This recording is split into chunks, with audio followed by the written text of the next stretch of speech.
room if you can for me, since I'm going to be starting to present.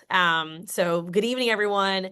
Thank you so much for joining us tonight. Big shout out to everyone from all across the state for making time on a busy Monday as we approach the holiday season to be here. This is your 2026 legislative session preview as we are actually back in the state capitol. I'm joining you from my Tallahassee office right now. I just got back to Tallahassee about an hour ago. And we're in what are called interim committee weeks with 2 more committee weeks left and then session to start in January. We're to go over all of that and more and touch base on some concerning bills that have already been filed and also bills that are rumored to be filed to get you prepared. This is a really important presentation because if you've never engaged with the state legislature before, it'll give you a really good foundation to start from. And if you are a longtime veteran of this process, it'll give you some insights to the bills that have been filed and some of the fights that we're expecting. I do want to encourage you to type questions in the chat. We do have the chat open, and I'll be keep my eyes on it as the conversation pursues. With that said, if we don't get to every question, we'll definitely grab them post streaming as well. For those who are on our Facebook page, thank you so much for tuning in, and we'll try to grab your questions at the same time. So real quick, for those that don't know me, my name is Anna V. Eskamani. I am an Orlando local, born and raised. I'm the daughter of immigrants. My parents immigrated to this country from Iran in search of freedom and the American dream. I'm always grateful to be in your company. I am a proud product of Orange County Public Schools, K-12, and a graduate of the University of Central Florida. I hold 2 BAs, 2 masters, and a PhD in public administration. My PhD is actually hovering next to me right there. Only took me 8 years to do, but very proud to have that completed. I do continue to work in the nonprofit sector. A lot of folks don't know this, but as state representatives, we're not the same as members of Congress. Our salary is only $28,000. Which is not enough to survive in a city like Orlando. So I do have a full-time job on top of my legislative work that I balance and maintain. And so with that said, I do represent District 42, which includes parts of the greater Orlando area. That includes the city of Orlando, but also Winter Park, Belle Isle, Edgewood, Pine Castle, Maitland, and the historic town of Eatonville. And one fun fact about me is that I have a twin sister. And this is actually a photo of us from the 90s. We're 90s kids. And don't ask me who is who. I don't know, but always grateful for my twin sister who also works in politics as well. This is just a map of the district that I serve. And I do want to encourage y'all. I know there's a lot of folks who are from Orlando and from District 42, so we welcome you. If you're not from District 42, I want you to also use these 60 minutes together to identify who your state elected official is. I'm going to ask our team to drop in the chat the link to find my rep. That is, if there's one takeaway from our time tonight together, it's that I want you to know who your state representative is and how to contact them. And so Madison, if you could drop just the not the bit.ly, but the whole link that people can click on, because they can't click on that bit.ly. So if you could just grab the original link, that would be super helpful. Thank you. Appreciate you. All right. So let's keep going. I spoke to this briefly, but for those who don't know, the Florida legislative session is a part-time legislature. So we are not in Tallahassee every day of the year. I live in Tallahassee part-time. I basically just rent places interim when I'm here, but I'm an Orlando resident and I'm in Orlando most days of the year. Every weekend I go back home, but session is 60 days straight. And this year will start January 13th and end in early March. Session rotates. So when it's not an election year, session starts in March. When it is an election year, it starts in January. And so right now we're in what are called interim committee weeks. This is the pre-gamed legislative session. So we do have committee meetings. We are hearing bills. And so it is really important to be plugged in at this moment as well, just because some of the bills that you're concerned about, I see folks asking questions about um, redistricting, which I will talk more about in a few minutes.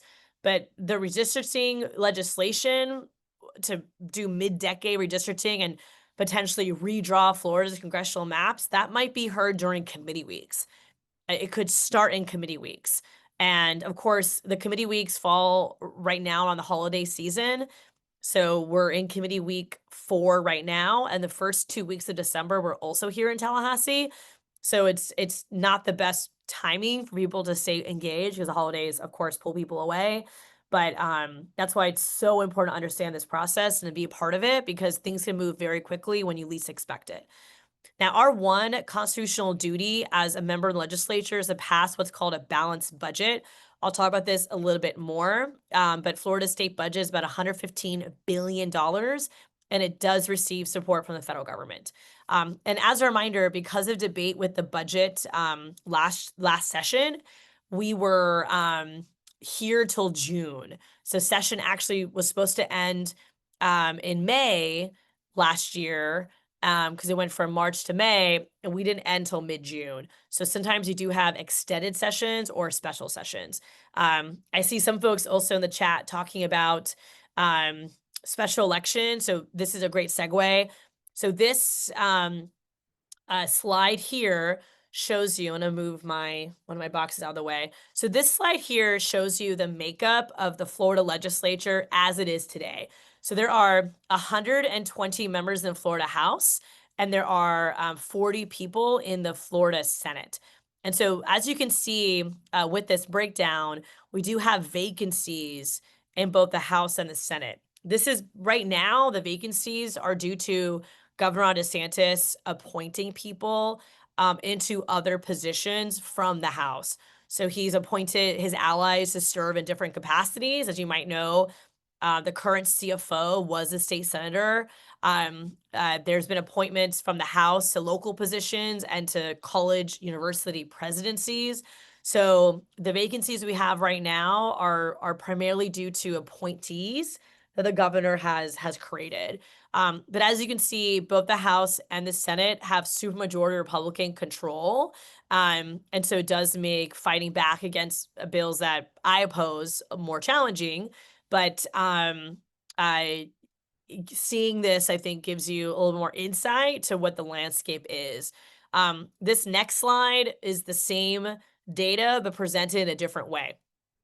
And so this shows you the legislative seats. So this is not the congressional map. This is the legislative map. This is state legislator. So this one is the Florida House, 120 state seats, and this is the Florida Senate, 40 seats. And you can see the gray vacancies as well. And so I just wanted you to get that visual when we talk about the makeup of the Florida legislature and where members come from, and of course, gerrymandering as well. This gives you a really important perspective on that. So I wanted to make sure y'all have those visuals as well. And yes, we will, photos aren't showing up. Okay, that's okay. We will send this PowerPoint to y'all so you can look at it later as well. So what this slide was showing you different headlines about mid-decade redistricting. So real quick, I think everyone is aware of the national fight right now as it pertains to congressional maps. So as a reminder, this slide are state legislative seats. The debate right now nationally has to do with congressional maps, but the Florida legislature, as currently defined in our state constitution, draws both maps. So the Florida legislature, typically with the US Census every 10 years, is tasked with drawing new state House maps, state Senate maps, and congressional maps. And that process already happened. And in fact, there are active lawsuits filed against these maps for concerns of gerrymandering. And the Florida state constitution, based on voter approved referendums from 2010, have guardrails around drawing maps that benefit one party over the other, drawing maps that eliminate the ability for minority groups to choose someone of their choice that represents their community, So these protections have been enumerated in the state constitution, approved by voters, but obviously the Supreme Court of the United States is upending all of that. And we are, of course, waiting for a decision on the Voter Rights Act, which will open up the floodgates even more as it pertains to the process of drawing more fair maps. So this next slide is pretty is really concerning, right? So I posted this on my social media earlier today, and it's one of those postings that people are actually sending it to me, not knowing that I was the one who posted it. So it's coming back to me, which tells me that it is circulating. So this was a congressional map. This is a draft map of Florida congressional seats drawn by, we're not sure who, but I'm assuming it came from the DeSantis administration, but it is circulating on social media, mostly in GOP spaces. And so it's obviously a map designed to counter California. So because California, with Prop 50, responding to what happened in other Republican states, have created 5 Democratic seats. Now there's an effort to create 5 Republican seats in Florida. And so this is not an official map. It is not a map that is being formally proposed, but it is a map being shared by GOP activists online through the DeSantis administration, I assume, to put pressure on the Florida House and the Florida Senate to craft maps that are politically motivated, that are partisan preferenced. And in this case, it tries to eliminate some different Democratic voices from across the state, which in this map, you only have potentially 3 Democratic seats. I mean, it's so extreme. It's clearly designed to, of course, stir emotions, but also it should create concern because we're seeing President Trump create a chaotic environment where even Republican voters disapprove of this. We've seen polling. Actually, my last slide, this is not showing up, but I had a screenshot of polling that even Republican voters don't want to see partisan map drawing. So we'll talk a little bit more about how to contact your legislators about this, but I really just want to start the conversation with elevating this concern and letting you know that a select committee on redistricting has been created by the Florida House and is now scheduled to meet that first week of December. And I will show you how to identify that meeting and how to speak at that meeting shortly. But I really want you to understand that this is all happening right now. And if you have not contacted your state representative or state senator about opposing mid-decade redistricting here in Florida, you should absolutely do that. And I will show you how to do that in a few minutes, okay? So I'm gonna keep moving forward because there's other topics I wanna touch base on, but I promise you I will come back to that very soon. So real quick, for my newbies in the space, I just want you to understand who interacts with the legislature day to day. So these are 6 different categories of different types of stakeholders interact with the Florida legislature and probably any political office, to be honest. You have lobbyists, associations, constituents, nonprofits, donors, state agencies. I'll break this down quickly for you, but a lobbyist is someone who represents an interest, an organization, a corporation, a business, a nonprofit that either is in-house with that entity or is a contract lobbyist who represents multiple entities. Lobbyists are a part of this process. They often get a bad rap, but to be honest, their role is not inherently bad. I mean, they're advocating on behalf of their clients, and it's important to know what the agenda is. But at the end of the day, a lobbyist is someone who could also be a public interest lobbyist, advocating for nonprofits and organizations, issues that reflect your values. Planned Parenthood has a lobbyist, Equality Florida has lobbyists, Sierra Club has lobbyists. And so there are public interest lobbyists, and there are, of course, lobbyists that represent corporate actors. And so lobbyists engage with the process and sometimes also intersect as donors, where they're giving donations on behalf of their clients to different politicians. Associations also intersect with this. Associations can include different trade groups, the Florida Medical Association, for an example, Florida Nurses Association, there's engineering groups, there's transportation groups, there's an association for almost everything, right? And there's teachers unions and workers unions and so forth. And so they'll come to Tallahassee, they'll share their viewpoints and their perspectives, they'll bring their constituencies to the Capitol for days at the Capitol. So another important stakeholder in this environment.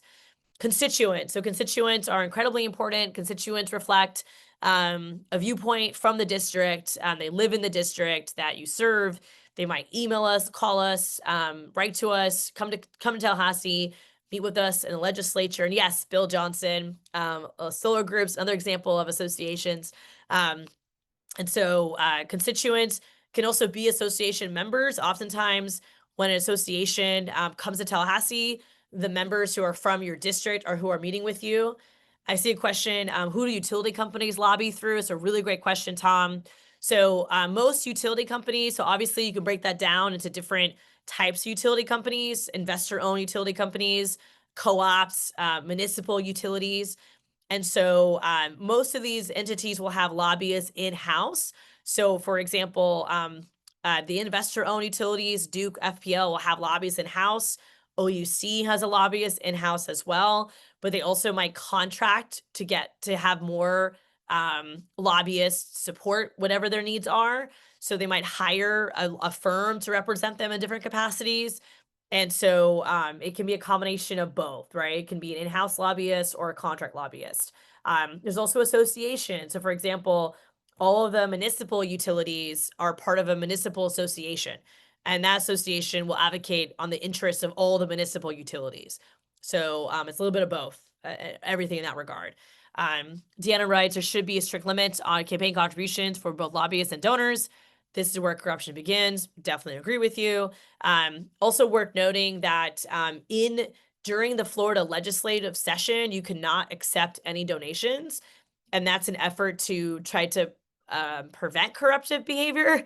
But what ends up happening is that all the campaign checks for a certain policy or issue come in before session starts and after session ends. So there really isn't necessarily a shield, if you will. The money, it just changes the money pattern. So yes, having campaign finance reform is very, very important. And then real quick, nonprofit organizations, I mentioned a few, but nonprofit organizations, whether they have a lobbyist or not, are very important stakeholders because they're directly serving clients that we're working with. In fact, last time I was here in Tallahassee 2 weeks ago, I met with many nonprofit leaders, including folks who work in the recovery space, who help folks who are navigating addiction and substance abuse. And those nonprofits are direct service providers. They understand the impact of policy. They understand a lot of different types of policy, right? From healthcare to criminality, and so forth. So it's great to talk to our nonprofit partners all the time. And then I already mentioned donors. So just to reemphasize that, donors can, of course, wield influence in this process. And sometimes, most cases, they'll overlap with other entities. And then state agencies. So state agencies will also have what are called legislative liaisons. So they will come to us on behalf of the agency for budget requests, for policy priorities, or they might have questions about a bill that you're filing that impacts their agency. We also ask agencies to present to us on implementation of bills or on their budget requests. So state agencies are very engaged in the process, though they are in the executive branch. They interact with the legislature as it pertains to process and policies and budget. So I will not go over this whole slide. It's pretty self-explanatory, but if you ever watch Schoolhouse Rock, how a bill becomes a law, this is that process, right? So an idea comes from one of those stakeholders or from the lawmaker. It's filed as a bill, it gets a bill number. And so from there, you try to move it through the committee process, and I'll do a screen share to show you this in more detail shortly. And then you try to get it passed in both the House and the Senate, the same version of the bill. And then ideally, you get to the governor's desk after it passes both chambers. And the governor can, of course, sign that bill, veto it, or not sign it, and it still becomes law, even if they don't sign it. The budget process is a little bit more complicated, which we'll talk about in a second, but This is a screenshot of the committee's page on flhouse.gov, but I will do a screen share and walk you through this in more detail so you know how to use this web page as well. So stand by for that. For the state budget, so I mentioned earlier that our one constitutional responsibility is to pass a balanced budget. This is really, really, really important. And I feel like more folks understand why it's important under the Trump administration, because you have seen uh, money be used in a way to influence universities, to influence agencies, to um, leverage, some sort of policy goal. So understanding how your tax dollars are spent is critical to this, to being civically minded and to being a stronger advocate. Um, with that said, there are three main revenue sources in the state budget. That's going to be federal funds. So in the current budget, about 31% of the $150 billion, right, is federal dollars. That can take shape in SNAP benefits. Florida receives about Florida issues about $500 million in SNAP every month. So Florida has one of the largest needs as it pertains to SNAP recipients every year. Millions of people on SNAP in Florida. Medicaid is also a shape of the federal trust funds. There might be federal transportation dollars. Of course, Florida has benefited from federal dollars over the years, especially during the COVID years. And so we are very much reliant on the support of the federal government in balancing our budget. State trust funds, I'll show you an example of this, but these are more restricted dollars. They come from local taxpayers, but they are more restricted in how they can be spent. But the legislature has rated state trust funds before, like the affordable housing trust funds, but they are meant to be used for specific needs. And then state general revenue, the red, this is the largest bucket of money. This is mostly from what are called use taxes, which is you might know it as sales tax. And so sales tax is obviously one of our largest generators. It is primarily paid for by Floridians. There's a lot of folks who assume that most of this is from tourism. It is not. Tourism is a major part of sales tax revenue. It's about 15% historically. Excuse me, but majority of Floridians are the ones who are paying this this expense. I'm gonna grab my matcha real quick. Sorry, I got the wicked matcha from Dunkin' on my way over here. Okay, so real quick, Florida's trust funds. I'm not gonna go through all this, but these are just examples of trust funds, as I just mentioned. So the one that you might be familiar with include the State Transportation Trust Fund. Whenever you buy gas at a gas station and you pay a gas tax, it actually stays in a trust fund that goes to road projects. So the point of a trust fund is that it is collected by the user, but it's supposed to be restricted in how it's used. A lot of people ask about the Florida lottery all the time. That's the Educational Enhancement Trust Fund. This is where lottery revenue goes to. However, it doesn't necessarily add to the education budget. It just replaced general revenue. So the Florida lottery, unfortunately, it didn't really enhance education funding. It just replaced education funding coming from GR. So general revenue that was going to education basically got shifted to other expenses, and the lottery replaced it. So it's not like we have extra money coming into education. It's basically was just used to move money over from GR. And yes, as Tom mentioned, there is a lot of sweeping of trust funds. The most obvious example of this is the affordable housing trust funds, which have been swept historically for years. Billions of dollars of money that was supposed to go to affordable housing went to other budget holes. And so it's one reason why we have an affordable housing crisis today, is because lawmakers were not allocating the money towards affordable housing, which meant affordable housing that needed to be built 10 years ago never got built. And now we're in a situation where we don't have enough money, right? And I see property taxes. We'll talk about that in 1 second. I appreciate you uplifting that.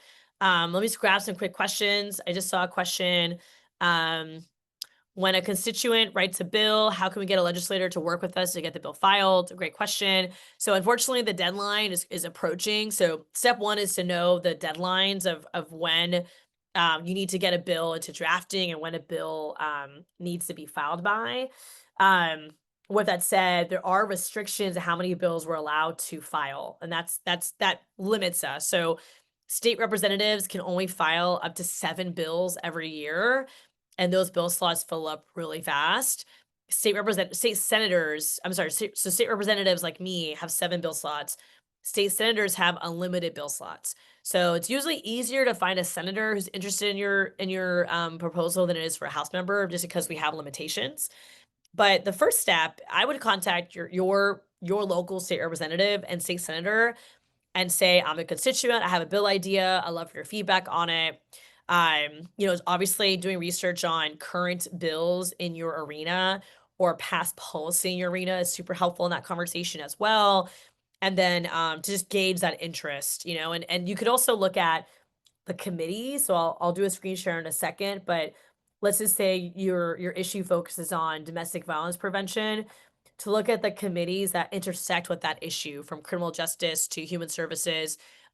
You might find a lawmaker that has a history in that silo, and that might be where you start with your outreach. So it's a few different directions to go, but being sensitive to the bill limits is unfortunately one of the challenges a lot of folks have. And I do see a few good questions coming in. Yes, what's your opinion on a glitch bill for Senate Bill 180 from last year's session? Incredibly important to fix Senate Bill 180. And so there does seem to be bipartisan interest and commitment to doing so. But we are going to have to hold the pressure, because I'm going to show you a slide soon, but there are multiple bills that have to do with growth management that are really, really bad. Like Senate Bill 180 was already bad, and now there's even more that are really bad. So we're gonna have to really hold the line as it pertains to land management and growth management. Okay, and then what's the deal with charter schools requesting space in public schools and public school dollars? So this is the so-called Schools of Hope, which is legislation that I voted no on last year, and it was passed the last day of session. It's legislation that came from a major DeSantis mega donor, and of course is designed to destroy public education from the inside out. And so this allows for these so-called Schools of Hope to basically open up inside public schools. And this is a great segue, because I'm going to be talking about public education in a second, Kim. So let's hold on to that question, because I'm almost getting to the public education slides. And so I will be there very, very soon. But real quick, a lot of folks are asking about property taxes. Let's tackle that as well. So every year, the Florida legislature passes a tax package. This impacts the amount of revenue that is generated for the state budget. And of course, the debate right now has been around property taxes, sales tax, and the tourism development tax. I want to highlight that there are, it's really important to remember that Florida, as I mentioned earlier, relies very heavily on sales tax as a general source of revenue, which means we have a very regressive tax structure. Now, this is the state budget. So remember, property taxes are for local, county, and city governments. Sales tax primarily is for your state government. And this is just an example from Florida Policy Institute on how much money Florida generates from general sales tax, which is a light blue, compared to excise taxes, compared to corporate income tax, and motor vehicle license fees and other taxes. And you can compare it to the whole country. You can compare it to parts of the country. And for me, it's always shocking to see just the distinction between our reliance on sales tax compared to corporate income tax. And even in other states, you don't see that type of imbalance. I mean, when you look at it nationally, it's still very reliant on sales tax, but there is at least a little bit more balance from other revenue sources. And so Florida doesn't have an income tax, right? So that's what this aqua green is. This is income tax. And Florida, unless voters were to approve it, will never have an income tax. But what this means is that we have a very regressive tax structure. People who make less pay more of their annual income to taxation. And it also means that there's an economic downturn, our revenue takes a big hit because when there's an economic downturn, people tend to buy less, and that impacts our revenue generation.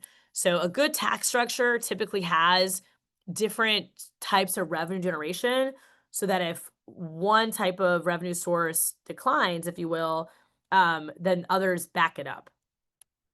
So let's talk about property taxes. So, of course, one of the biggest debates has to do with property taxes. This is an issue that Governor Ron DeSantis has brought up consistently, and the House and Senate are also debating it and responding to it. Let me grab some. I'm just going to read out the questions about property taxes. I see a lot that have come in already. So let me see if I can grab these questions real quick. So let me see. What is the chances they will try to do away with property taxes this year or ever? That's one question. Let me see. How many bills are created in one session? So uh, it's going to be over 1,000. So if every House member can file 7 bills, that's 7 times 120. And then, of course, senators have unlimited bill slots, and most bills will have a House and a Senate companion. So it's typically going to be 2,000 some bills, but only a fraction of those bills even get a hearing. So remember, just because a bill is filed doesn't mean it actually gets a hearing. There's no requirement that a bill is heard even when it's filed. And then Christina wrote, what if for the committee your bill would fall under none of the senators or reps in your district? That's totally fine. You should still reach out to them and see what they tell you. I think in that situation, it's more about the issue versus the district. So you should still reach out and see what their feedback is. Okay. And let me see. Should property taxes be repealed? What would replace that?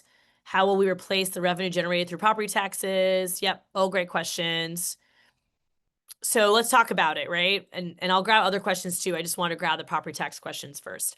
So these are 7 different House joint resolutions on property taxes and 1 bill that are all going to be voted on this Thursday in their first committee stop. And so if you're wondering what a House joint resolution is, it's basically the vehicle for constitutional amendments. So remember, property taxes are in the state constitution. So any changes to property taxes, you, the voter, have to decide on. It's not something the legislature has the power to change. So there are 7 different HJRs, 1 bill that all have to do with property taxes that have 3 committee stops in the House. The first one is this Thursday in the Select Committee on Property Taxes. And we'll be debating and voting on them. And then they'll move through the process and get to the House floor. To the heart of the question of, is this actually going to happen? The reality is that the Florida Senate has not made any proposals yet. And of course, Governor DeSantis is mad that there are 7 different proposals versus just 1. So there's still a lot of debate here and a lot of unknowns. These bills include non-school taxes, and they also basically make it impossible, illegal. They forbid local governments from reducing law enforcement budgets. But the reality is that if you freeze or decimate revenue for local governments, even if they can't decrease police budgets, it's not going to let police budgets increase because there won't be any money to increase them. So I think that's important to remember, that even if your population grows, it doesn't mean your budget can expand to meet new public safety needs. The cost of these local governments are pretty substantial, and there are different approaches. The first one, HJR 201, elimination of non-school property taxes. This eliminates all non-school property taxes. You have specifically for homestead properties. You have one specifically for people over the age of 65, regardless of their need, their economic situation. And then you have, essentially as these go down the line, their economic impact decreases, right? So it kind of goes from the most intense version to the least intense versions. A lot of thoughts are swirling around, but I think some important questions to remember that folks are already asking is How will lost revenue be generated? No clarity on that. We can assume a few things, right? Either an elimination of certain government services, a tax shift where the burden to pay for services will move to businesses and renters instead of homestead properties. You also could expect to see an increase in fees and fines from local governments, an increase of the millage rate on businesses and so forth. And so there really is no clarity on how you pay for this type of proposal. Because at the end of the day, without a doubt, local governments can find ways to reduce some of their budget, but these services are deemed for many residents as essential, and there is no protection for firefighters. There's no protection for sanitation workers, and of course, I would argue that local governments, because the federal government has really scaled back in their programs, for example, on things like affordable housing, the responsibility of local governments to fill in those gaps has increased dramatically in the last 20, 30 years. Even when it comes to animal welfare, Orange County is embarking on building this one of the largest animal shelters in the state that's publicly funded by Orange County. That's not an expense that every county has. It's not an expense that states would pay for. But residents see it as important since we have a large population, a lot of homeless animals, and folks don't want to see animals euthanized. I don't want to. And so building a state-of-the-art facility that is in design in the best interest of animals is expensive, but it's something the public seems like they support, right? When you also think about some of the needs that we're not meeting right now, like public transportation, that requires local investment, local dollars. And if you eliminate property taxes, the question is who pays for it, right? Um, and so I see a question from Cam, or a point from Cam. Property tax is not the biggest issue. No one brings it up to me when I speak to my Uber driver or handyman or the waitress, but they do talk about healthcare costs, price of beef, childcare. Let's focus on what's important. So yes, I definitely appreciate that point. Has there ever been a discussion on having two different sales tax rates, a lower rate for Florida residents and a higher one for non-resident Florida residents? No, just because how do you prove that, right? So when sales tax is typically is collected by the business, and so complicating that makes it very difficult to enforce. And so the notion that you would have to, always prove your residency and then show me your income, is something that a lot of consumers will not want to participate in.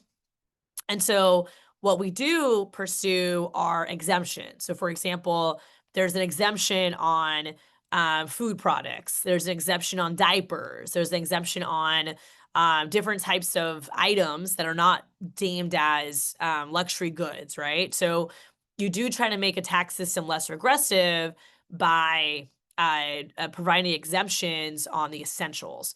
The other aspect to consider that you're kind of alluding to is tourism. How do you make sure that tourism can pay more? And this is where the tourism development tax comes in, the TDT. The TDT is a tax on your hotel room. But you stay at a Florida hotel, you pay the TDT, and it generates in Orange County upwards of $350 million in annual revenue. But because of state statute and the influence of the tourism industry on lobbying for this, there's a lot of restrictions on how the TDT can be spent. And right now in Orange County, it can't be spent on trains. It can't be spent on housing. It has to be spent on tourism, the promotion of tourism and the infrastructure of tourism. And so it's $350 million that tourists are paying. They're paying extra when they visit us.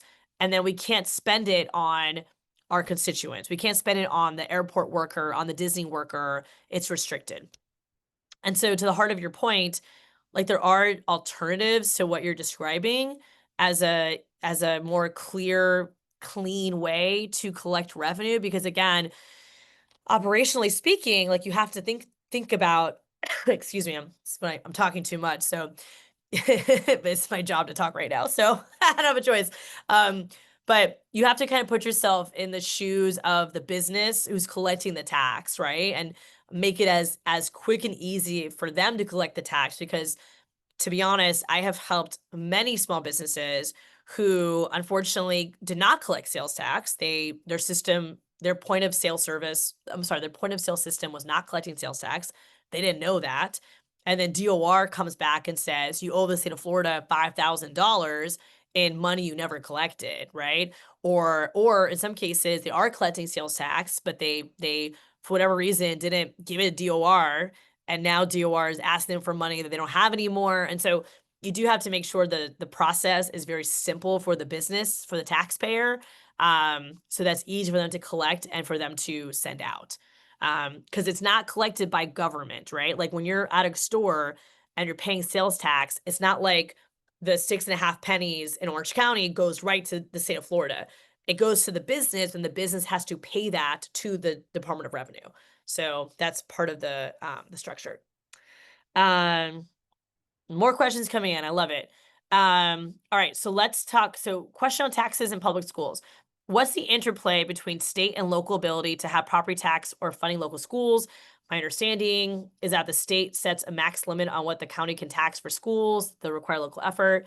So it's not under local control to set taxes for schools. The state limits local ability to tax. Yes, the state does limit local ability to tax. And I'm going to talk about education funding right now, actually. So I first just wanted to show you that these are the two budget chairs in the House and the Senate. These are the budget committees. So this is the Florida House committees. These are the Senate committees. So when we're working on the state budget, we actually first work on the budget in different silos of topic. So you have the ag silo, the health silo, the higher ed silo, the information tech silo, justice silo, pre-K, state admin, and then transportation economic development. This is where arts and culture funding lives as well, by the way. So when we work on the state budget, it's first individual committees and all members work on the budget. It's not just limited to those who are in the committee, but it is the committee's responsibility to build the pieces of the budget, and then it all gets combined to one big budget. And we vote on a draft budget first, and then we go back to our debate and our conferencing to have a final budget process. A final budget product. Before I talk about education funding, this is basically like the budget process. So the governor will give us their budget recommendations, what funding the governor wants to see.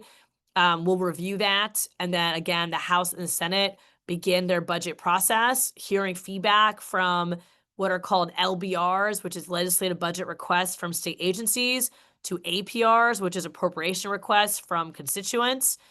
And then the legislative leaders will agree on allocations, which basically means how much money they're willing to allocate towards each one of those silos I just described.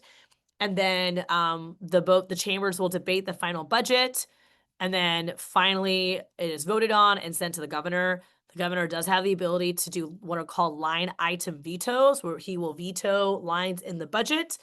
And that brings us to a new budget. So the budget process is very important because, like I said, budgets speak to your values. And so what we fund and what we don't fund speaks to our values as a state. And so this shift towards privatizing public education or even threatening the funding of state universities due to politics speak to the values from the state of Florida, where they are dictating educational agenda and inserting their propaganda into our schools. And if a school doesn't follow through with it, they lose their funding. So they're using money to control the policy agenda versus maintain policy neutrality and allowing for our teachers to teach and our kids to think without any type of influence from government. And so to the question of how are public schools funded? So Florida's public K-12 education system is funded through a mix of 3 different funds: state funds, local funds, and federal funds, right?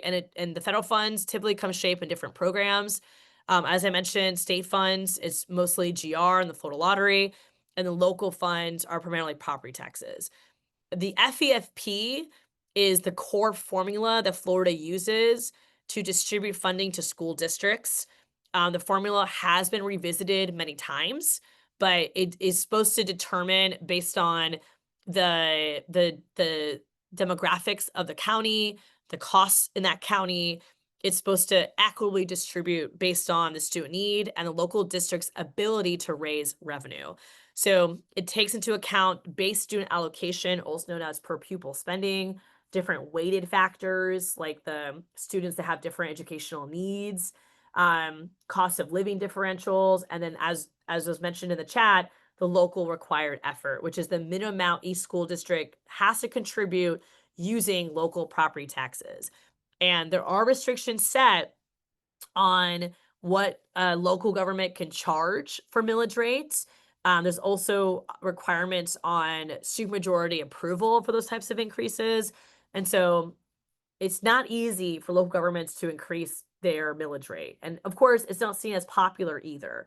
So the goal of I would say the goal of Governor Ron DeSantis in going after property taxes, it's less about people saving money because, as I mentioned earlier, there's a lot of other costs that our constituents are navigating right now, from the cost of rent to the cost of insurance, the cost of childcare and food, and that we could focus on.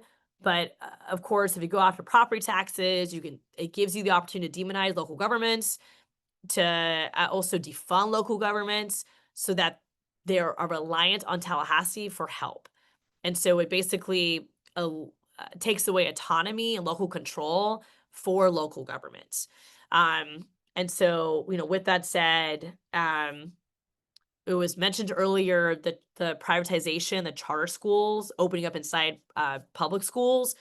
This is also a part of the school voucher system, right? So Florida created what are called universal vouchers. So the base student allocation, the amount of money that a school gets per child, is now available as a voucher to any parent, regardless of their income.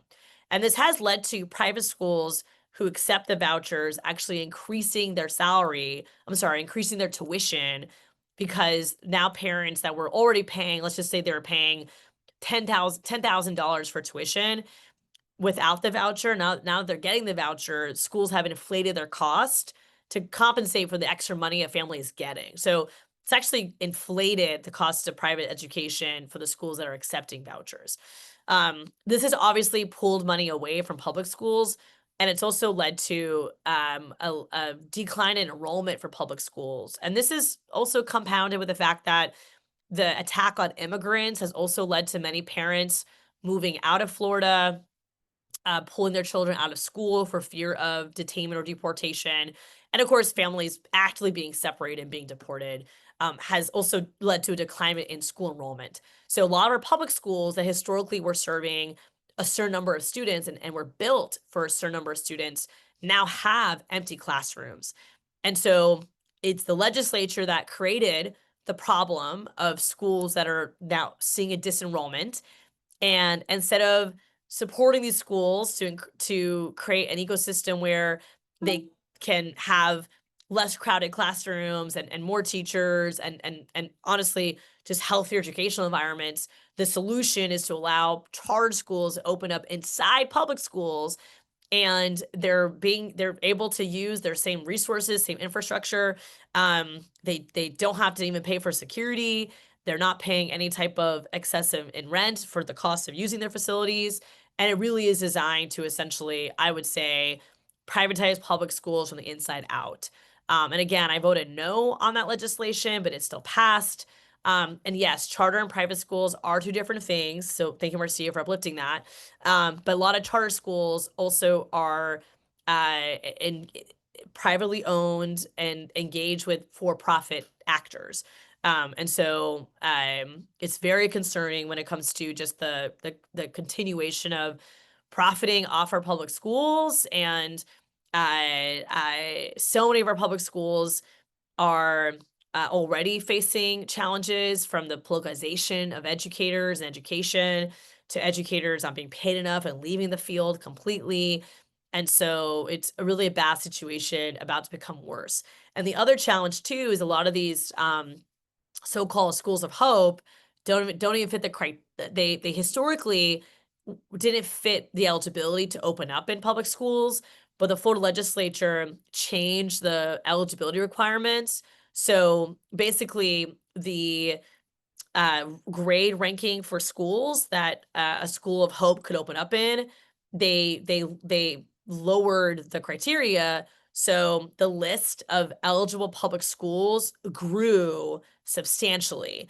So now the schools that are at risk of going through this process have increased because the legislature changed the criteria, which I also voted no on.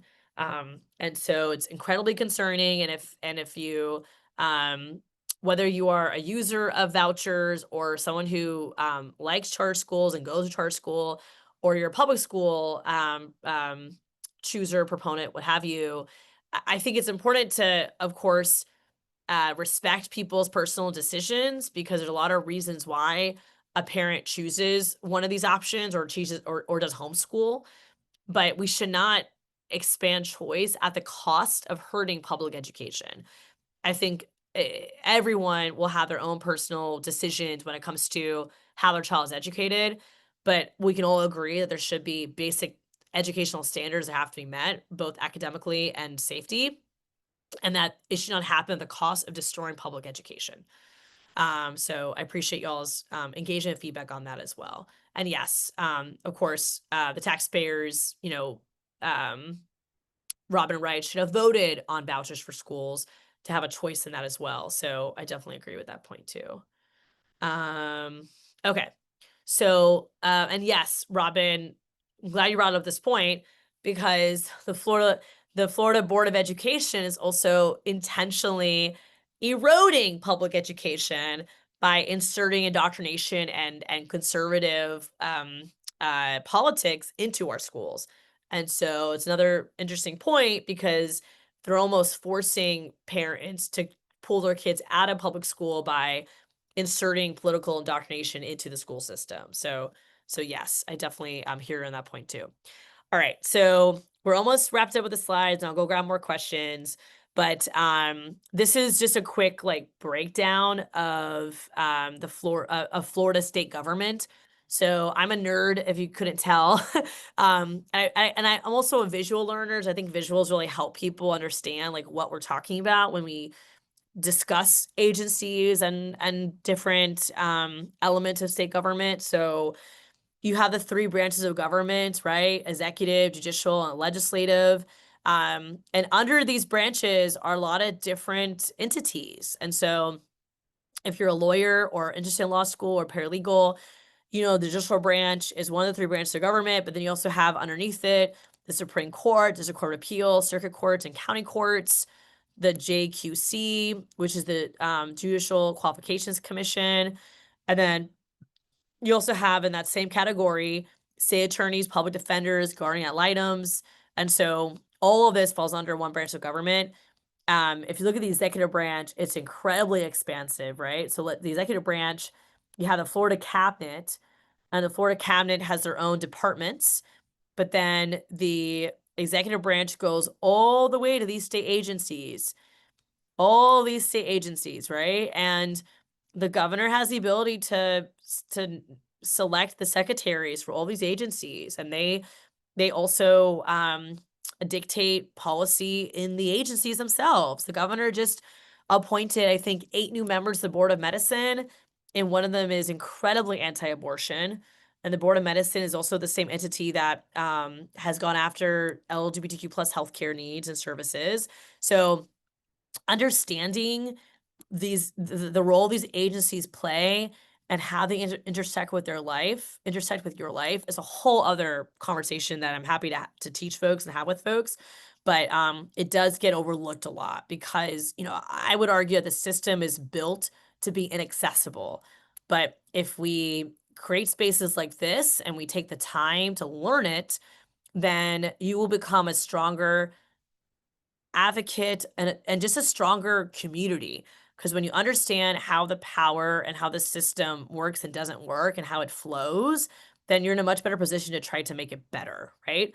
And so really important to understand all these layers. And I will make sure anyone who RSVP'd for this training, I'll make sure you have this PowerPoint slide deck so you can look at it later. So a lot of bills have already been filed. I'm going to do a screen share next so I can show you in more detail how to search bills. But I just pulled a few controversial bills that we know have been filed and are moving through the process. Well, not all these bills have had hearings yet, to be clear, but we're expecting for them to have hearings. The one I mentioned earlier, Senate Bill 164, this already passed its first committee stop. This is legislation to give fetuses the same rights as human children. It's on the path of completely banning abortion in Florida, and it's very concerning. It does not get a lot of attention, but we definitely make sure you know about it, and we've done some calls to action on it. We'll continue doing that. The parental rights bill also restricts a minor's ability to seek detection and treatment of STIs without a guardian's involvement, which in most cases, overwhelmingly, a parent is being spoken to on this topic, but there are some situations where a young person doesn't have a parent to talk to, and we're worried that this would then prohibit them from seeking that type of care. You have legislation to make it harder to access unemployment compensation, which is already very difficult to do. This is a really interesting bill, House Bill 429, criteria for determining criminal gang membership.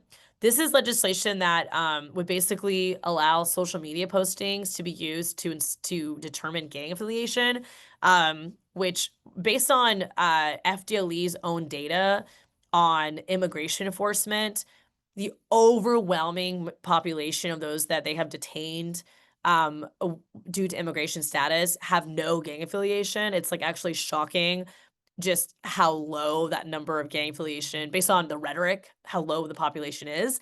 But bills like House Bill 429 would basically allow them to accuse someone of gang membership, even if there is no proof of that beyond sharing, unintentionally even sharing something on social media.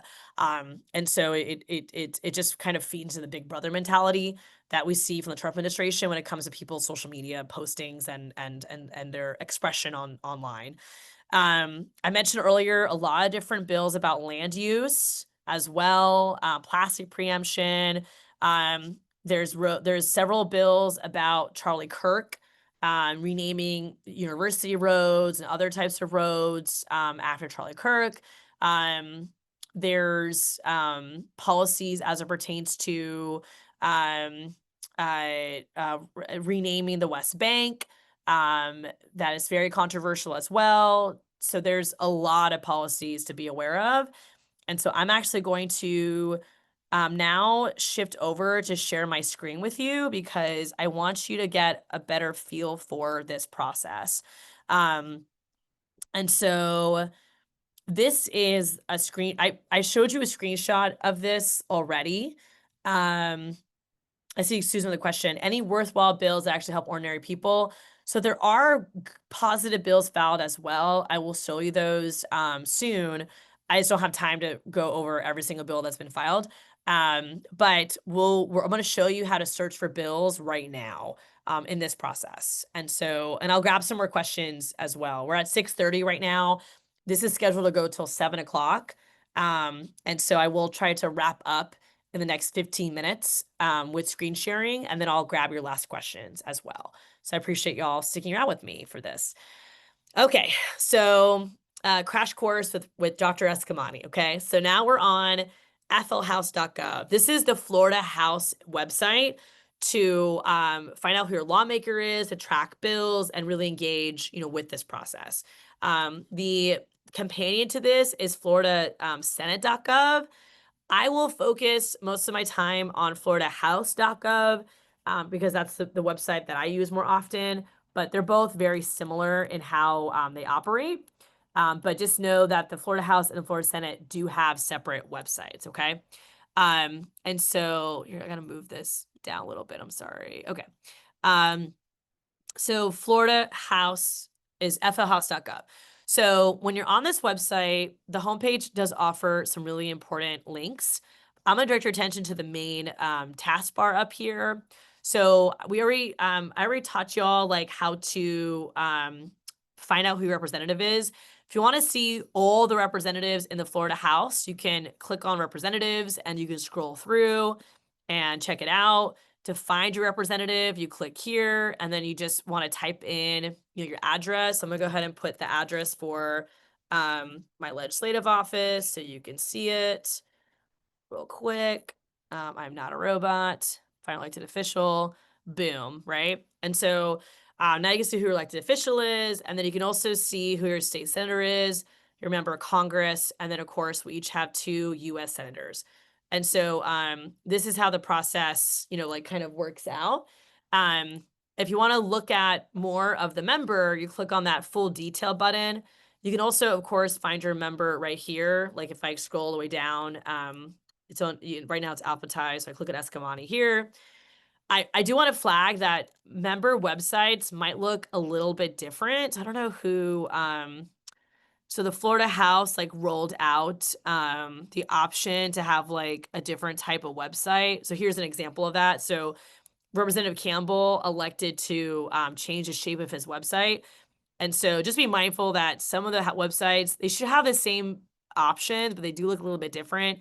Um, this is just an option members have if they want to kind of dress up their website. I was just say their member page. I kept my traditional just because it works and I think it's cleaner, but be mindful that some of their websites might look a little bit different. But all the buttons should be the same. And so with that said, you'll have a lot of information, personal and biographical information about the member.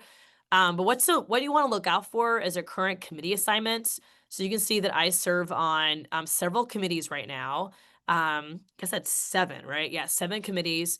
And I'm the Democratic ranking member of 2 of them. Ranking member just means I'm the lead Democrat on these 2 committees. If you want to look at who's on a committee, you can just click on the committee button and you can see the members on the committees as well. So the question earlier about how to try to find a member that might file my bill for me, or how do I, impact someone's vote on a committee? You can search all the committees at this committees button, and you can see that most committees will have subcommittees underneath them. So in most cases, when a bill gets filed, it'll first be assigned to subcommittees and then it gets shepherded to a big committee. So it usually starts in a subcommittee. And the subcommittees reflect the topic of the policy. So the commerce silo, all 4 of its subcommittees are about the private sector and different types of issues that engage with commerce. You have education, employment, you have health and human services. You have some that are just freestanding committees. But scrolling through this, understanding what the topics are and what issues you care about and what committees reflect what you care about is a really important piece of the advocacy work, because then you can track bills better and follow committees better and potentially identify lawmakers that agree with you, right? Or care about the issues that you care about. So by the way, you can watch committees live on the Florida channel. Let me see if I can pick that up real quick. So if you go to the Florida channel, it's basically the C-SPAN of Florida. So you can actually watch past committee hearings and go back years and watch past committee meetings. So if you do want to watch live committee hearings and floor sessions, you could do it from the Florida channel. And I definitely encourage you to do that because it also helps you better understand the process and what lawmakers, are making specific statements or points or what bills they're filing. So it's a good thing to get plugged into. Okay, now I want to talk about bills real quick. So this is how you can search for bills right now. You can also search for bills if you go to the representative. Let's just click on Shane Abbott. You can click on the sponsored bills button and see what bills he has filed so far. So if you want to see what bills a specific member has filed, you can do it that way as well. But if you want to just look at bills in totality, then you can go to the bills tab. Same thing for the Florida Senate. Just click on bill actions, file. You can see what bills were filed today. And so, both ways. You can also search a bill number specifically. So if you already know what the bill number is, You can also search for it here, right? Now, with that said, you can also search terms, like, to my recent searches. You can search for bills, right? You can also track legislation. So let's just say, for example, there's a bill that you're interested in. So let's HB 23, educators certifications and trainings. So typically you'll have a description of the bill. So this revises core curricula for certain teacher prep programs to include training related to mass casualty incidents, requires certain post-secondary educator preparation institution programs to include training related to mass casualty incidents, and so forth. You can see the bill has 2 committee stops. So this is the bill's first committee stop. So if you like this bill, you could contact the chair and vice chair and encourage them to agenda the bill. So that's one act of advocacy that you could do. You can see the bill has a Senate sponsor as well. And then if you want to actually read the bill, which I always encourage people to read bills, so you're not just reading an article about the bill, but you're reading the bill itself. You can click on the original filed version, and basically the code to know is right here. So when you're reading a bill in the Florida legislature, any words that are stricken is language that's being removed. Any words that are underlined is new language being added. And I see some folks writing about how the language is just so challenging. So you're definitely right. But I do think when you try reading something and just take your time, you'd be surprised how much of it you understand.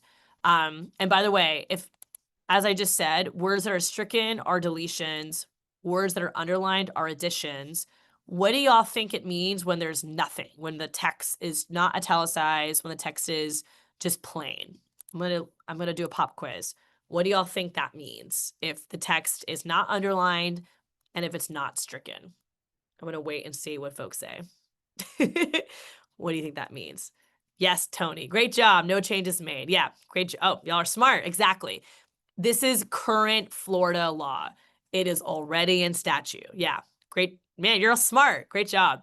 So when you're reading a bill, sometimes when I'm reading a bill quickly, I first look to see what changes are made before I read all the bill, because I want to kind of set myself up to understand what are the proposed changes before I go through the whole bill in entirety. The other aspect to be mindful of are what are called staff analysis. So I'm actually going to go to the Senate page real quick.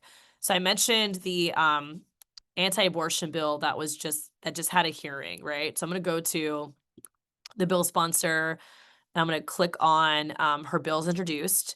So Senate Bill 164, right? This was the bill that I just mentioned. So in this case, because her bill had a hearing, it actually has what's called a staff analysis. So when a bill is scheduled for a hearing, it'll have a staff analysis associated with it. And so it might be helpful to even read the staff analysis first before you read the bill.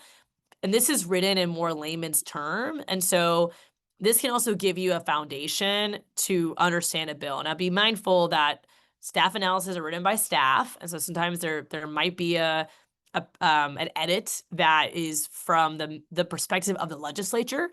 I have seen some staff analysis that the citation is an opinion article, not a fact peer-reviewed article. So be mindful of that. But overall, I think staff analysis can offer you with some good insight as you try to read the text of a bill. I see some good questions coming in. What about last minute additions like Senate Bill 180? So that's when things get a little bit more dicey, right? Whenever something comes to the House floor, it gets a little bit dicey because changes can happen very quickly. But the issue with Senate Bill 180 was the language that's now being weaponized to challenge comprehensive plans at local level is language that actually existed in another emergency management bill. So I think the issue with Senate Bill 180, it wasn't that there was like new language snuck in, it's that the language that was added is language that is already in statute that did not cause any problems. Because it has to do with repairing after hurricanes. And so it's now being interpreted differently because the hurricane that the bill references were much larger in nature. But the issue in that situation, which made it very sneaky, was that the text that they copied is text that caused no issues before. And now the developers are interpreting it very differently. But that's why like the last days of session are so important to be alert. Because then we miss situations like that. But again, in that situation, it was more complicated because that language was not technically new. It was language from another bill that had no problems. So, but now we all know to be on guard, even for language that is familiar, that it could be weaponized to be interpreted differently. Okay. So I'm trying to think what else. Tracking. So I just want you to know too, that you can also track legislation. It's a free service. You do have to make an account, but if you want to actually get email alerts when bills move, or when there's a bill assigned to a committee or what have you, you can create a free account, both on the House and the Senate website. You can say track this bill here.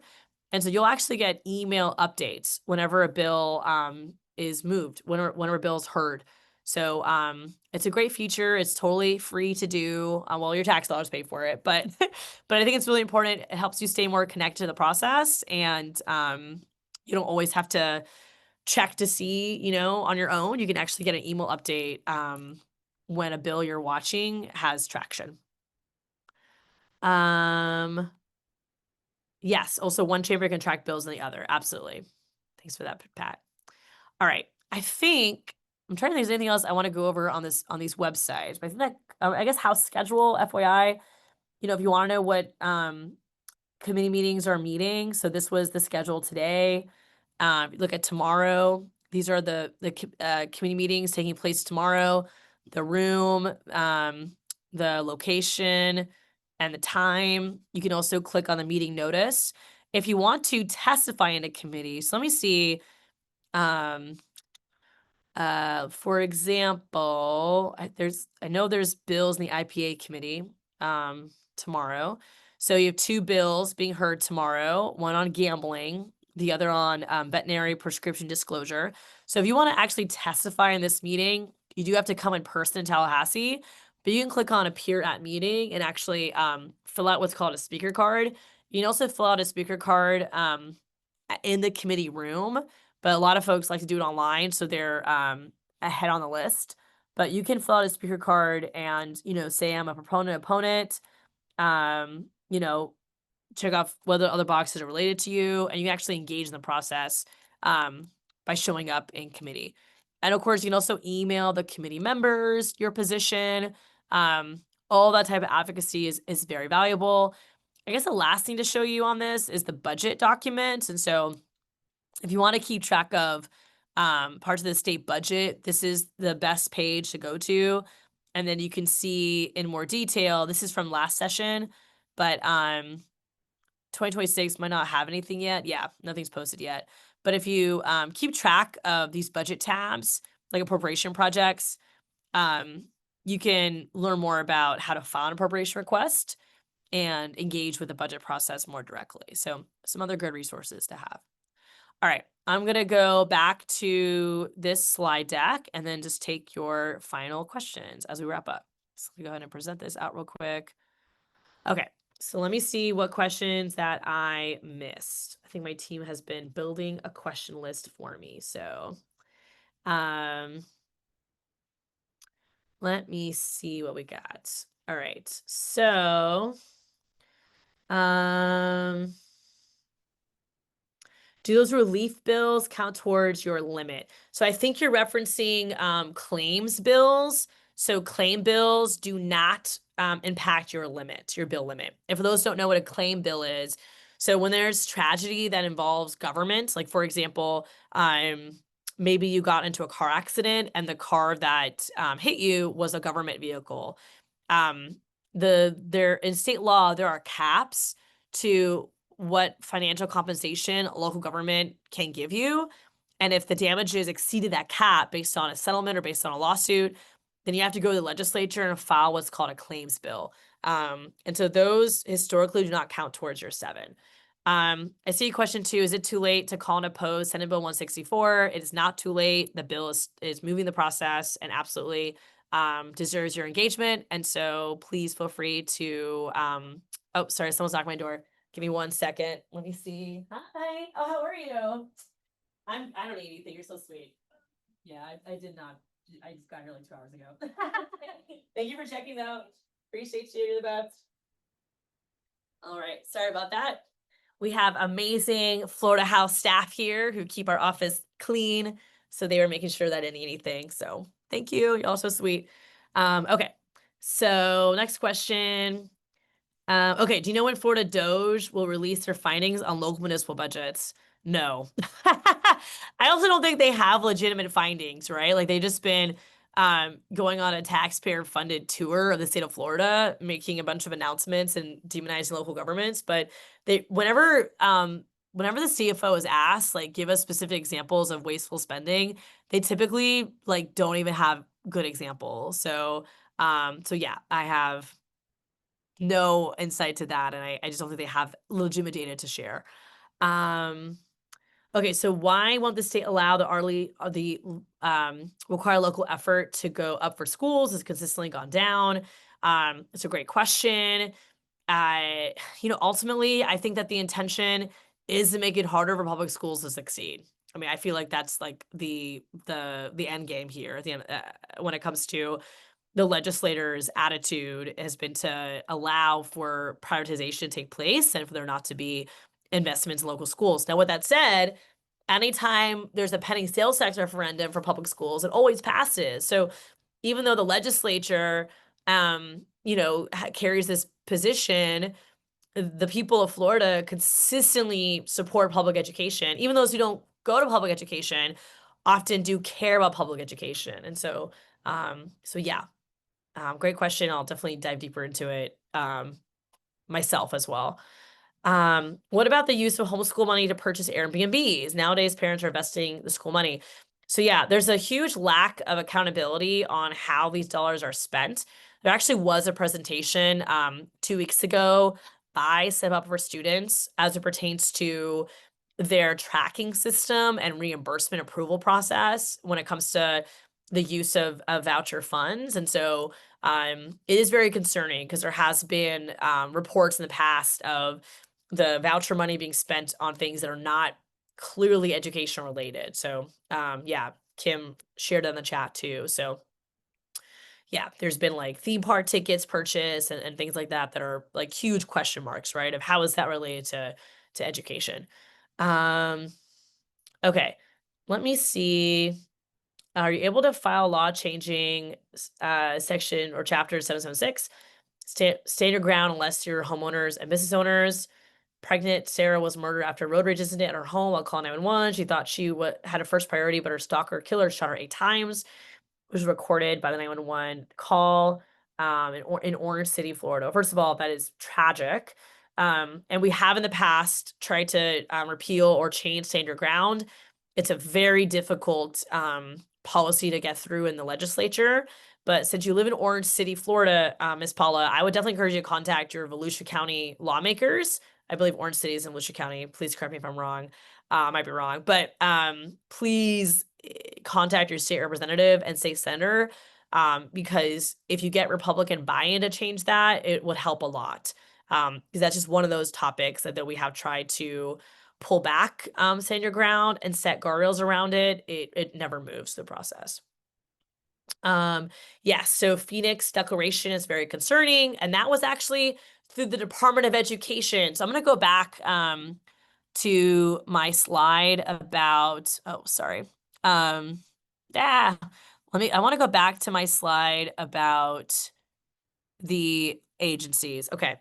So you mentioned the School Board of Education, right? And so if we look here under state agencies and we can find Department of Education, right? And then you can see, so here we go.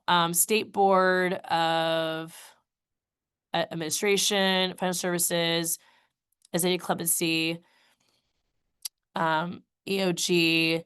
So the Florida Board of Education are all gubernatorial appointments, right?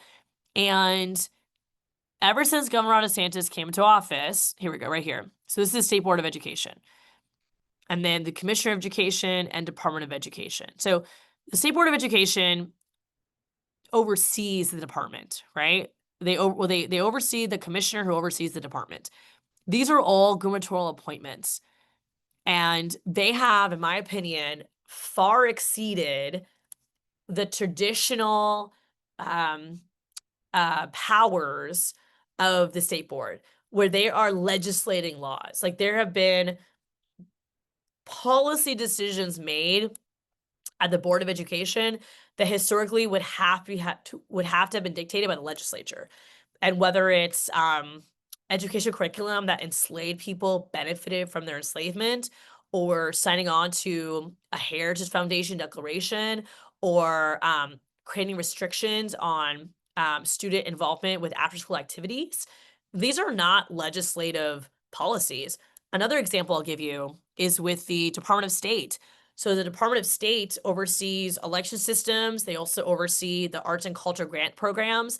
The legislature tried to pass a bill to set restrictions on arts organizations that can receive funding, and that bill did not pass. But now, in rulemaking, the Department of State is trying to implement that law as a rule.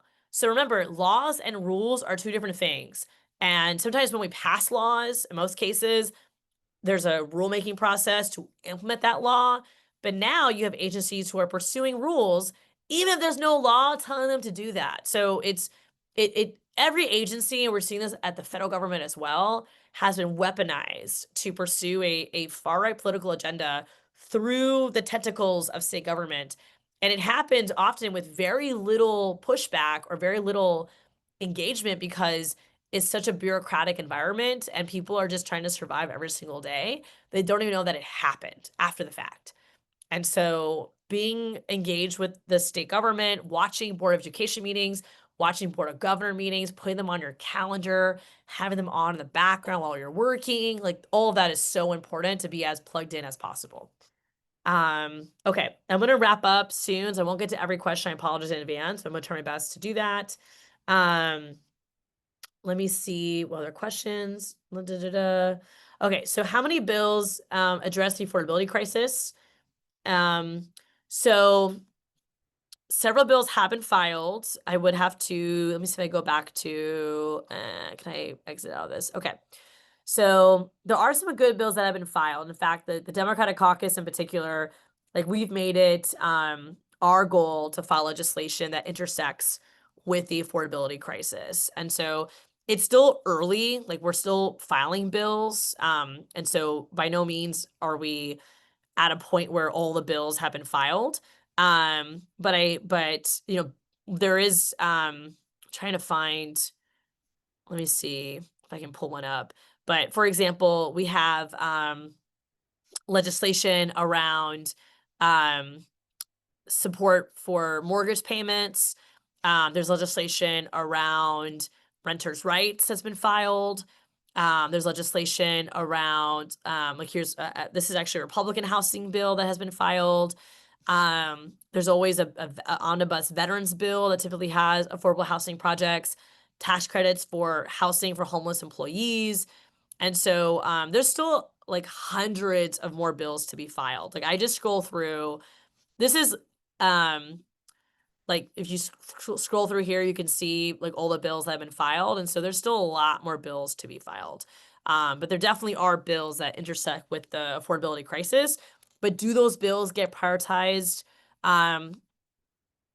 We'll see, right? But typically the bills that get prioritized are going to be bills that are, unfortunately, the more political ones. And so you don't always get to hear about the bills that are actually bipartisan, focus on the affordability crisis, because they don't always get the attention they deserve. But it's a really, really great question. Okay. Let me see. Is Kissimmee only doing this, or is it statewide? Termination rental agreement by, oh, this is a statewide bill that was filed last year that has to do with renters' rights. So it might be filed by a certain lawmaker in a certain area, but it would have statewide impact in this case. Okay, let's just try to real quick see what other questions I can grab that are different topics. Okay, So I do want to highlight the redistricting fight. I promised y'all I would do this. So I want to show you the committee meeting that is meeting that has to do with redistricting. So let me right here. Okay. So this is a select committee on congressional redistricting. And this is a really important committee to engage with. These are the members who will be potentially voting, the first members who will be voting on congressional maps. And so really important to engage with this process and check to see if these are your members. But even if they're not your members, you can definitely email them and tell them that you oppose mid-decade redistricting. And to show you an example of how to do that, here's the chair, Representative Mike Redondo. You can click on contact member, and then you actually fill out this contact form right here. So it's pretty easy to send an email to lawmakers. So I definitely encourage you to do that. All right. And then how is a bill stopped? So we actually have, we'll email everyone our one pager on this. We have let's tell you, 2-pager on how to stop a bill and how to support a bill. And basically, I just gave you an example, right? So like if we go back to this committee real quick. So sometimes you're contacting members to say, please agenda this bill and vote yes on this bill. Or you're contacting a member to say, please don't agenda this bill. Or if you hear the bill, vote no on it. So that's basically the distinction, right? It goes through the same process, but it just depends on what your motivation is and how you'd engage with that member based on the policy that you are focused on. Okay. And then because how Ron DeSantis is, would it be better to file criminal justice bills this session or wait till next session? I actually really do think next session is going to be a better chance to get thoughtful, bipartisan criminal justice reform or prison reform in. Governor DeSantis has not been supportive of that. We've also lost a lot of our Republican colleagues who were champions of that, like Senator Jeff Brandes when he termed out. And so I do think looking at future session might be a good idea. But Representative Diane Hart always files amazing bills as it pertains to criminal justice reform. A lot of members do. They just don't get the traction they deserve. And then, yeah, Jean, when I say agenda bill, I basically mean placing on the agenda of a committee. So to give you like an example, I just mentioned, let me see if there's another bill, another committee having bills heard. So if I go to state affairs, so State Affairs Committee, I'm the ranking member of this committee as well. So if you click on view notice, there won't always be a view notice. This only happens if the committee is meeting. So it says location of the committee meeting, the contact number, and when the next meeting is, and you click on view notice. And so this is when I say agenda, this is what I mean. So right now, former phosphate mining lands is on the agenda. So when I say if the bill's been agenda, that's what I mean. Is it on the meeting agenda? All right, y'all. It is 7:01. So I think I'm gonna have to wrap up. I did see some questions come in about solar, and like rooftop solar and some issues with HOA interpretation. Um, I will follow since we're out of time. I feel like I also got emailed those questions earlier, so I'll definitely follow up on that as well. I am behind with emails, to be honest. It's been a really busy, like 16-hour days every day. I have another meeting after this I'm hopping on right now. But it is on our to-do list as a team for me to get caught up with all these emails. So I will work on that tonight. But either way, I hope this was informative and that we were able to provide some insight to the legislative process for y'all and just give you a little bit more confidence in being plugged into this process and understanding of how it works and doesn't work. And so just really want to say thank you for spending your Monday night with us. Big thank you to Madison and Jasmine for organizing this as well. And I also just want y'all to know that we will we'll continue to host lives, obviously, like all through session. And we also have a weekly newsletter that goes out during session that's from our political team that keeps you updated on what's going on in Tallahassee. And then on top of that, after session's over, we always do a series of public town halls and meetings. virtual and in person. So just stay tuned for all of that. We're actually hoping to host a listening session for the with the Autism Society of Greater Orlando as well before session starts. We're working with other lawmakers on that. A lot of the bills that I file focused on our community who live with disabilities. And so you'll see a lot of bills from us, like our elopement prevention bill, our right to repair bill. Um, we also have small business legislation.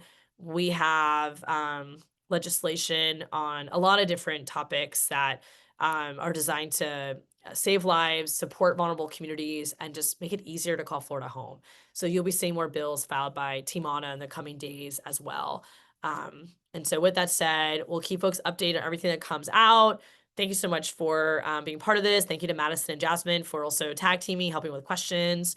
And I see a question from Timothy. Does Florida plan on digital passport and driver licenses? So we can't do passports. That's federal. Florida actually has passed legislation on digital driver licenses, but its implementation has been stalled. But that was a bill like 2 or 3 years ago. So great question. Yes, and I see this question about clarity and enforcement for expedited solar permitting processes. And so if you could please email me that question. We can also, Bob, probably grab your email. I'm gonna ask my team to just look for your email in our mobilized signups as well, but we'd love to follow up with you on that question and see how we can help with that enforcement of current law. Okay, y'all. Thanks so much again. Be safe out there. We'll keep you posted as we have more updates and more news. And just thank you again for being part of this work. We can't do it without you. So much love and gratitude. And we'll see everyone soon. Okay. Thanks, everyone. Have a good night.